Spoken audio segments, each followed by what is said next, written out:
Hello friends, we're back again. We're going to take a look at chord theory today. So we started off by understanding the major scale, and I showed you the formula, do plus 1 plus 1 plus half, plus 1 plus 1 plus 1 plus half.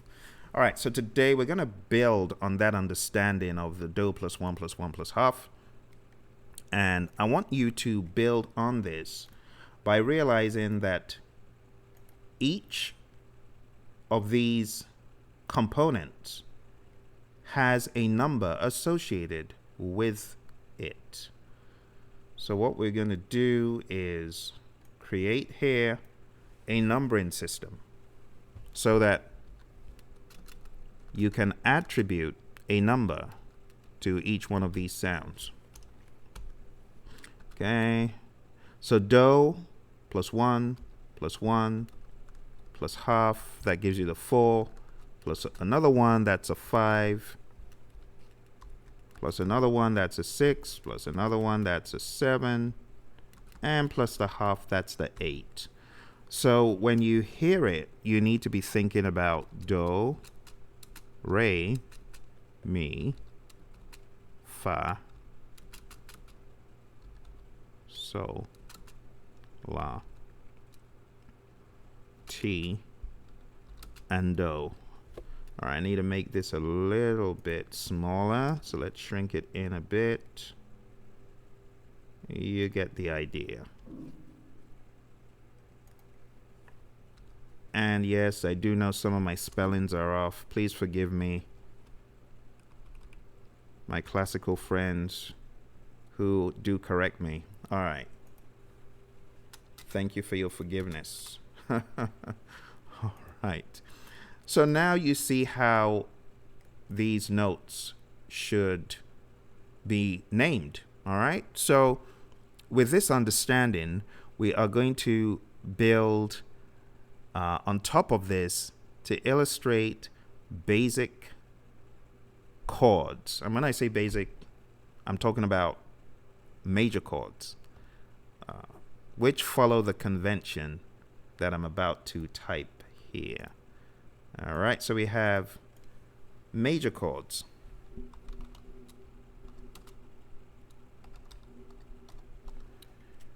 All right, so what is a major chord?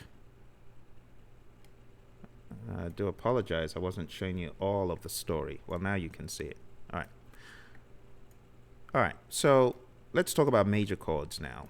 When we talk about major chords, we are dealing with the following notes: 1, 3, and 5. It's that, oops. 1, 3, and 5. It's that simple. 1, 3, and 5. So I'm going to illustrate that to you by taking a look at the piano here. And let's take the key of C, right? It's C, D, E, F, G, A, B, C, right? So if you take the 1, the 3, and the 5, you got that. That's simple. Now you could play it on a higher octave. See that? 1, 3, 5. And most popular music is formed on this very basic chordal system. Just major chords. Every one of these notes could be used to build a major chord. So we could have a C major chord, 1, 3, 5. We could have an F major chord, 1 on the F major scale, 3 on the F major scale, and 5 on the F major scale to give that. So if you play this,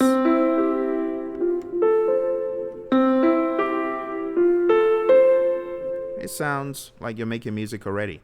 Now let's take a look at the C major chord, 1, 3, 5, and let's invert it to play the C at the top. So instead of playing it like this, we'll take this C and put it over here to sound like this. See that? And you can keep on inverting them by taking the E and putting it up top, and taking the G and putting it up top. So you have, that's it. And then if you wanted to switch between a C and an F, you can do that in a number of ways. You could do this, or you could do,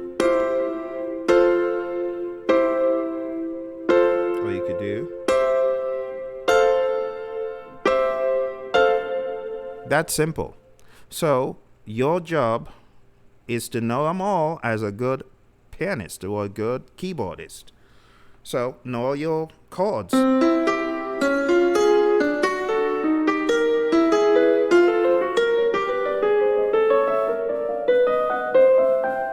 You got to know them all.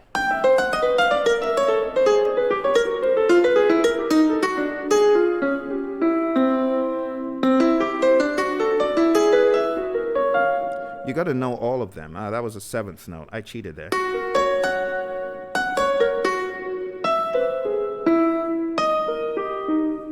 As I said in the previous video, it's a tiny, tiny little keyboard. So at times, my fingers may not exactly hit the right note. So do forgive me for that. But that's that for chord theory. You got to know your major chords. You got to know all the major chords, all right? So C, one more time. F sharp. I beg your pardon. C sharp. D. E flat. E. F. F sharp. G. G sharp. A. B flat. B. Back to C. And then know them such that you can play them rapidly changing one to another at will.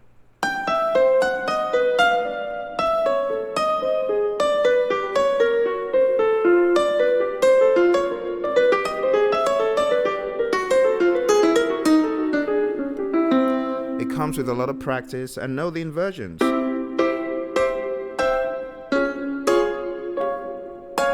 Like that, on and on and on, okay? Practice makes perfect. The more you practice, the better you're going to get at it, all right? I hope you found value from these little lessons. You take care, and I'll talk to you soon.